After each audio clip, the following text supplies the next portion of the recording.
Thank you, Ali. My name is Carlos Guillermo Smith, and I am here to make a promise. To make a promise to the students of Stoneman Douglas High School. I will never accept NRA money as long as I'm serving in public office. Sign the pledge.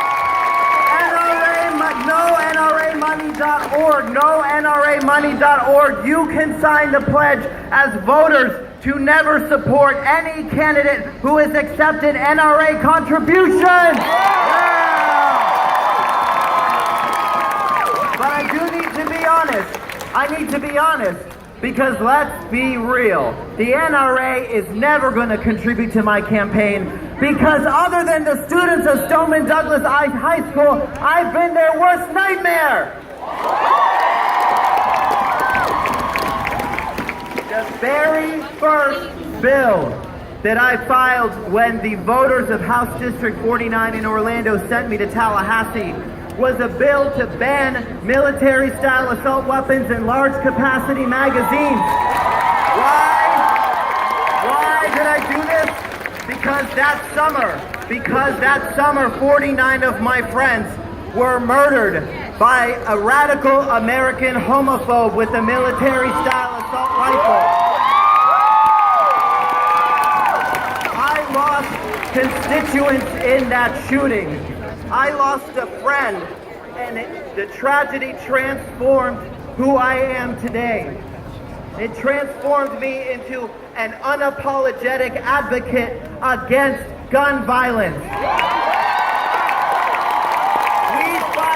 Assault weapons ban with Senator Linda Stewart on January 5th, 2017. 7 months after the Pulse shooting, we got no hearing. Just 1 day later was the Fort Lauderdale airport shooting. We got no hearing. 151 days later was the workplace shooting in my district in East Orlando. We got no hearing. 269 days later was Las Vegas. We got no hearing. 304 days later was Sutherland Springs. We got no hearing. 405 days later was Parkland. Are we gonna get a fucking hearing? Yeah!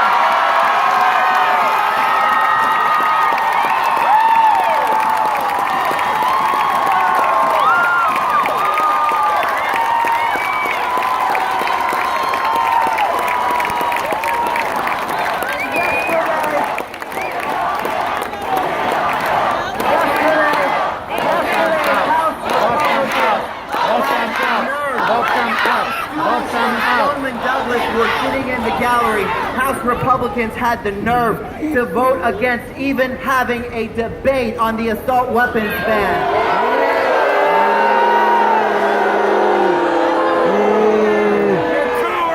We've had enough. We need an assault weapons ban right now. I want to be very clear. It's not good enough to just raise the age requirement for buying an assault rifle from 18 to 21. That's bullshit. Assault weapons are the gold standard for mass murder. They are weapons of war designed for war, and civilians have no business with military-style assault weapons. Do we have the constitutional right to defend ourselves and our family with a firearm in our home? Absolutely. But no one needs a military-style assault weapon to do it. Sure. We know we can respect and honor the Second Amendment, but where do the Second Amendment rights end and the First Amendment right to human life, liberty, and our own pursuit of happiness begin? As the late Supreme Court Justice Antonin Scalia said, like most rights, the Second Amendment right is not unlimited. It is not a right to keep any weapon whatsoever in any manner whatsoever and for whatever purpose. I had the opportunity to fire an assault weapon myself. The 6 Sauer MCX assault rifle the same weapon that was used to murder our 49 friends at Pulse. And when I shot that MCX rifle, one bullet after another, never stopping once to reload a 30-round magazine, I thought of the victims at Pulse. I thought about our friends who sustained multiple unsurvivable gunshot wounds. I thought about how many of the victims during the final moments of their proud, young, gay, and happy lives, how many of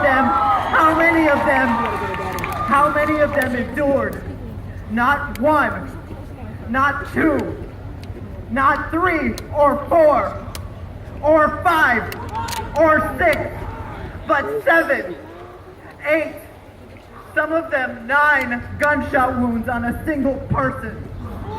Each bullet after piercing through jeans and flesh, leaving behind it an unsurvivable gunshot wound.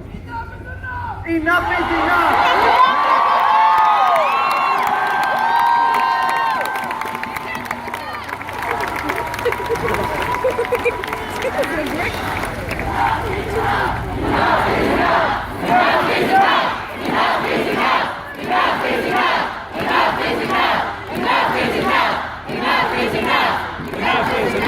We all understand too well the power of semi-automatic weapons. It's a power we should both fear and respect. And I'm sorry to be so graphic, but this is the horror of assault weapons that people need to hear. You are adults now and need to hear the hard truth. We have less than 3 weeks of legislative session where something can get done. I need you.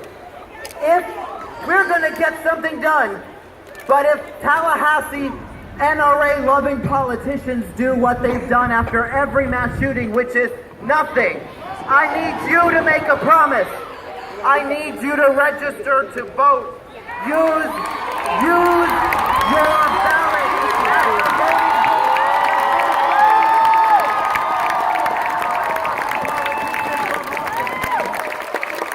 You have to do this.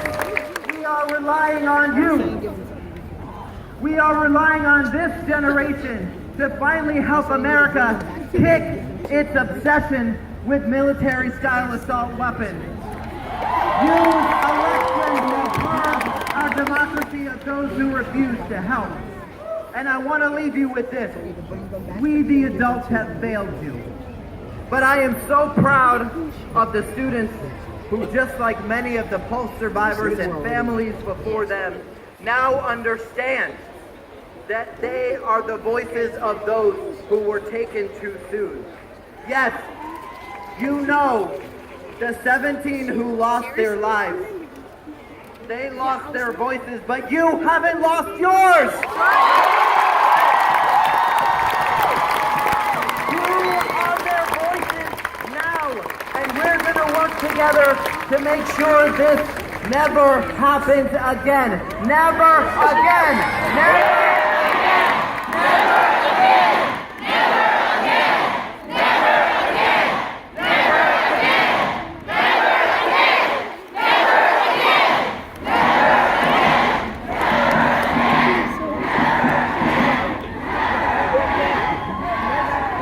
Before we hear from our next student, you know,